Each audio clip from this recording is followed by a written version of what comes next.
നമസ്കാരം സുഹൃത്തുക്കളെ, object oriented PHP Malayalam tutorial സീരീസിൻ്റെ അടുത്ത വീഡിയോയിലേക്ക് എല്ലാവരെയും സ്വാഗതം ചെയ്യുന്നു. ഈ വീഡിയോയിൽ നമ്മൾ ഡിസ്കസ് ചെയ്യാൻ പോകുന്നത് ഇൻ്റർഫേസിനെ കുറിച്ചാണ്. സോ ഇൻ്റർഫേസ് PHPയിൽ ഉപയോഗിക്കാനായിട്ടൊരു കാരണമുണ്ട്. അതായത് PHPയുടെ ഇൻഹെറിറ്റൻസിൻ്റെ സ്ട്രക്ചർ എന്ന് പറയുന്നത് സിംഗിൾ പാരൻ സ്ട്രക്ചറാണ്. അതായത് ഒരു class A, class B, okay, രണ്ട് ക്ലാസ്സുകളുണ്ട്. ക്ലാസ് C നമുക്ക് ഫോം ചെയ്യണം. ക്ലാസ് സിക്ക് ഒന്നുകിൽ ക്ലാസ് എ എക്സ്റ്റെൻഡ് ചെയ്യാം, അതായത് ക്ലാസ് സി എക്സ്റ്റെൻസ് എ, അല്ലെങ്കിൽ ക്ലാസ് സി എക്സ്റ്റെൻസ് ബി. ഒരേ സമയം എയും ബിയെയും എക്സ്റ്റെൻഡ് ചെയ്തിട്ട് ഒരു ക്ലാസ് ക്രിയേറ്റ് ചെയ്യുന്നത് PHPയുടെ അകത്ത് പോസിബിൾ അല്ല.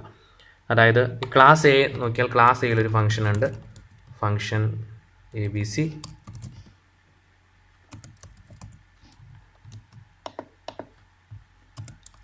അതുപോലെ തന്നെ ക്ലാസ് ബിയിലൊരു ഫംഗ്ഷൻ ഉണ്ട്, ഫംഗ്ഷൻ XYZ. ഇവിടെ ക്ലാസ് സി എക്സ്റ്റെൻസ് ബി എന്ന് പറഞ്ഞു കഴിഞ്ഞാൽ ബിക്ക് XYZ എന്നുള്ള മെത്തേഡിനെ ഉപയോഗിക്കാം. ക്ലാസ് സി എക്സ്റ്റെൻസ് എ എന്ന് പറഞ്ഞു കഴിഞ്ഞാൽ സിക്ക് ABC എന്ന് പറഞ്ഞ ഫംഗ്ഷൻ ഉപയോഗിക്കാം. പക്ഷേ സിയിൽ മസ്റ്റായിട്ടും ABCയും XYZ നമുക്ക് ഉപയോഗിക്കണമെന്നുണ്ടെങ്കിൽ പോസിബിൾ അല്ല.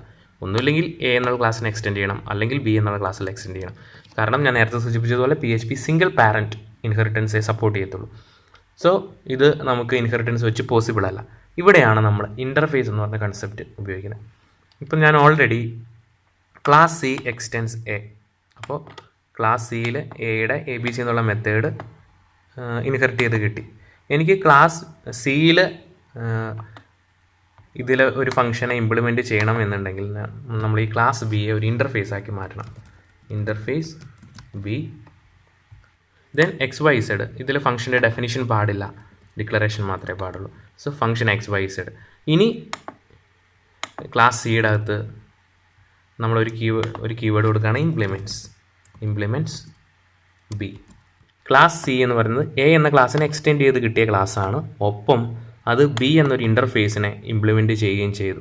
ഇതിൻ്റെ അർത്ഥം ഈ XYZ എന്നുള്ള ഫംഗ്ഷൻ മസ്റ്റായിട്ടും ഈ സിയുടെ അകത്ത് റീഡിഫൈൻ ചെയ്തിരിക്കണം.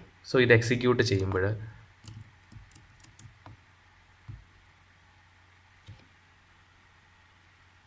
എക്സിക്യൂട്ട് ചെയ്യുമ്പോൾ നമുക്കൊരു എറർ വരികയാണ്, class C contains one abstract method. Okay, ഈ അബ്സ്ട്രാക്ട് എന്നുള്ളൊരു ജനറൽ ടേം ആണ്. ഇവിടെ XYZ എന്നുള്ള ഒരു അബ്സ്ട്രാക്ട് മെത്തേഡ് തന്നെയാണ്. നമ്മൾ നേരത്തെ അബ്സ്ട്രാക്ട് ക്ലാസ് പഠിച്ചു, അതുപോലെ അബ്സ്ട്രാക്ട് ഫംഗ്ഷനും പഠിച്ചു. ഇവിടെ XYZ ഒരു അബ്സ്ട്രാക്ട് മെത്തേഡ് തന്നെയാണ്. പക്ഷേ ഇതൊരു ഇൻ്റർഫേസിൻ്റെ അകത്താണ് കിടക്കുന്നത്. ഇത് മസ്റ്റായിട്ടും ഈ ബിയുടെ അകത്തുള്ള ഈ XYZ എന്നുള്ള ഫംഗ്ഷൻ മസ്റ്റായിട്ടും സിയുടെ അകത്ത് യൂസ് ചെയ്തിരിക്കണം. സോ നമ്മളിവിടെ പറയാണ് ഫംഗ്ഷൻ XYZ. അപ്പോൾ എറർ മിസ്സാവും അതിൻ്റെ അകത്ത്. ഓക്കെ, സോ ഇതാണ് ഇൻ്റർഫേസിൻ്റെ കൺസെപ്റ്റ് എന്ന് പറയുന്നത്. നമുക്ക് എത്ര ഇൻ്റർഫേസ് വേണമെങ്കിലും ഇതുപോലെ ഇംപ്ലിമെൻറ്റ് ചെയ്യാം. Interface C,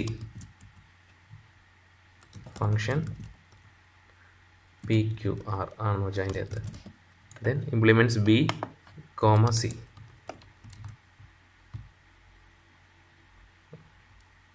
cannot redeclare class C. C ഇവിടെ C ഓൾറെഡി ഉണ്ട്. Interface D, then B, D രണ്ടും ഉണ്ട്. ഇനി നമുക്ക് എന്താ ചെയ്യേണ്ടത്? വീണ്ടും എറർ കാണിക്കും. ക്ലാസ് സിക്ക് വീണ്ടും ഒരു മെത്തേഡുണ്ട് എക്സ്റ്റെൻഡ് ചെയ്യാനായിട്ട്, PQR. So function PQR.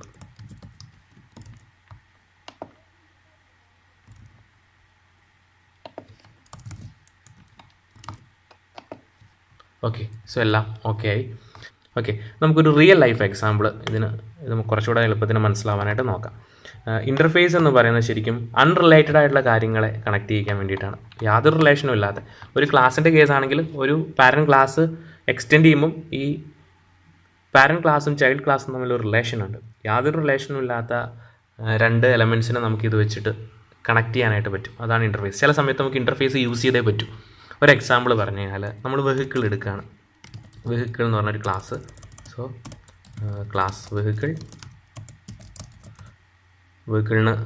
വെഹിക്കിളിൻ്റേതായ കുറച്ച് പ്രോപ്പർട്ടീസ് ഉണ്ട്. സോ നമ്മൾ വെഹിക്കിൾ ക്ലാസ് ഡിഫൈൻ ചെയ്തു. ഇനി ഫാൻ എന്ന് പറഞ്ഞൊരു ക്ലാസ് ഡിഫൈൻ ചെയ്യാണ്, class fan. Okay, then class toy. പരസ്പരം യാതൊരു ബന്ധമില്ലാത്ത മൂന്ന് ക്ലാസ് ഡിഫൈൻ ചെയ്യാണ്. Vehicle, fan, toy. വെഹിക്കിളും ഫാനും ടോയും ആയിട്ട് യാതൊരു ബന്ധവുമില്ല. സോ ഇനി നമുക്ക് ഈ ഓരോ ക്ലാസ്സിനെ എക്സ്റ്റെൻഡ് ചെയ്യാം. സോ ക്ലാസ് ഇലക്ട്രിക് കാർ, ഒരു ഇലക്ട്രിക് കാർ എടുക്കണം, ടെസ്ല പോലെ ഇലക്ട്രിക് കാർ എടുക്കണം. Electric car extends vehicle. Okay, വെഹിക്കിളിനെ എക്സ്റ്റെൻഡ് ചെയ്തിട്ട് നമ്മൾ ഇലക്ട്രിക് കാർ എന്ന് പറഞ്ഞൊരു ക്ലാസ് ഉണ്ടാക്കി. അതുപോലെ തന്നെ ക്ലാസ് പോർട്ടബിൾ ഫാൻ, നമുക്ക് കൈ കൊണ്ടെടുക്കാവുന്ന ബാറ്ററി ചാർജ് ചെയ്യാവുന്ന ഒരു car. So class portable fan extends fan എന്ന് പറഞ്ഞ ക്ലാസ്സിനെ എക്സ്റ്റെൻഡ് ചെയ്തു. വീണ്ടും ടോയ് എക്സ്റ്റെൻഡ് ചെയ്യാണ്. Class electric toy extends toy. Okay, so നമ്മൾ വെഹിക്കിൾ, ഫാൻ, ടോയ് ഈ 3 ക്ലാസ്സിനെ എക്സ്റ്റെൻഡ് ചെയ്ത് അതിന് corresponding electric car, portable fan, electric toy ഈ 3 കാര്യങ്ങൾ എക്സ്റ്റെൻഡ് ചെയ്തു. ഇത് നോക്കിയാൽ ഇതൊന്നും തമ്മിൽ പരസ്പരം ഒരു ബന്ധമില്ല. ഈ ഇലക്ട്രിക് കാറും പോർട്ടബിൾ ഫാനും ഇലക്ട്രിക് ടോയും തമ്മിൽ വേറെ പ്രത്യേകിച്ച് ബന്ധമൊന്നുമില്ല. പക്ഷേ ഇത് ഈ പാരന്റ് ക്ലാസ്സുകൾ തമ്മിൽ ഒരു ബന്ധമില്ല. പക്ഷേ ഇത് നോക്കിയാൽ നമുക്ക് ഇതിൽ കോമൺ ആയിട്ട് ഒരു കാര്യം കാണാൻ പറ്റും. ഇതിനെല്ലാം റീചാർജ് ആവശ്യമാണ്. ഇലക്ട്രിക് കാർ ചാർജ് ചെയ്യണ ആവശ്യമാണ്. പോർട്ടബിൾ ഫാൻ, കൊണ്ടെടുക്കാവുന്ന ഫാൻ ആണെങ്കിൽ ചാർജ് ചെയ്യണം. ഇലക്ട്രിക് ആയിട്ടുള്ള ടോയ് നമ്മൾ ബാറ്ററി തീർന്നാൽ ബാറ്ററി ചാർജ് ചെയ്യണം. സോ ഇതെല്ലാം ചാർജ് ചെയ്യേണ്ടതാണ്. അപ്പോൾ പരസ്പരം യാതൊരു ബന്ധമില്ലാത്ത ഈ കാര്യങ്ങളെ കണക്ട് ചെയ്യാൻ വേണ്ടിയിട്ട് നമുക്കൊരു ഇൻ്റർഫേസ് ഉണ്ടാക്കാം. സോ ഇൻ്റർഫേസ് ചാർജർ എന്ന് പറഞ്ഞൊരു ഇൻ്റർഫേസ് ഉണ്ടാക്കുകയാണ്. ഓക്കെ, ചാർജർ എന്ന് പറഞ്ഞ ഇൻ്റർഫേസ് ഉണ്ടാക്കിയിട്ട് അതിൻ്റെ അകത്ത് നമ്മൾ പറയുകയാണ് പബ്ലിക് ഫങ്ഷൻ റീചാർജ് എന്ന് പറഞ്ഞൊരു ഫംഗ്ഷൻ നമ്മൾ ഡിഫൈൻ ചെയ്യണം, സെമിക്കോളൻ. ഇതിൻ്റെ അർത്ഥം എന്താണെന്ന് വെച്ച് കഴിഞ്ഞാൽ ഈ പറഞ്ഞ എല്ലാ ക്ലാസ്സിലും നമുക്ക് മസ്റ്റായിട്ടും റീചാർജ് ചെയ്യണം അല്ലേ. ഇലക്ട്രിക് കാർ ആണെങ്കിലും പോർട്ടബിൾ ഫാൻ ആണെങ്കിലും ഇലക്ട്രിക് ടോയ് ആണെങ്കിലും മസ്റ്റായിട്ട് റീചാർജ് ചെയ്യണം. സോ നമ്മൾ ചാർജർ എന്ന് പറഞ്ഞൊരു ഇൻ്റർഫേസ് ഉണ്ടാക്കിയിട്ട് ഇതിലെല്ലാം കൊണ്ട് ഇംപ്ലിമെൻറ്റ് ചെയ്യണം. So electric car extends vehicle implements charger.